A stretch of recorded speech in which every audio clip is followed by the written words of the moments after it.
সকালেই বাসে করে বেরিয়ে পড়লাম ডায়মন্ড যাওয়ার উদ্দেশ্যে। ডায়মন্ড হচ্ছে পশ্চিমবঙ্গের মধ্যে গুরুত্বপূর্ণ ঐতিহাসিক পর্যটক কেন্দ্র। এটি হুগলি নদীর তীরে অবস্থিত এবং কলকাতা থেকে প্রায় 50 কিলোমিটার আগে এই এলাকাটির নাম ছিল হাজিপুর। পরে ব্রিটিশরা এর নাম পরিবর্তন করে ডায়মন্ড হারবার রাখে। হুগলি নদীর এখানে প্রশস্ত হওয়ার বড় জাহাজ কলকাতার দিকে যাওয়ার আগে এখানে নোঙর করত। নদীর ধারে বেশ সুন্দর পরিবেশ, সূর্যাস্তর দৃশ্য এবং নৌকোর জন্য এটি খুব জনপ্রিয় পর্যটক কেন্দ্র। কাছাকাছি সুন্দরবনের অঞ্চলের স্বাদ নেওয়া, নদীর পাড়ে হাঁটা, সূর্য দেখা, নৌকা ভ্রমণ, নদী বন্দর এসে ঘুরে দেখা। প্রচন্ড গরম।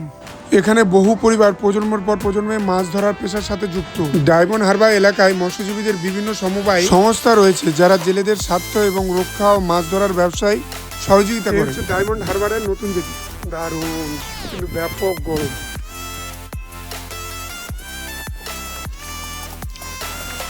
দারুণ দারুণ, অ্যামেজিং। এসে ঘুরে যাবেন।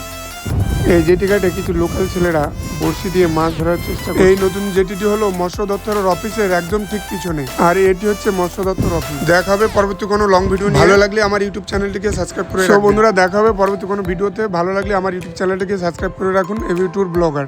Bye bye.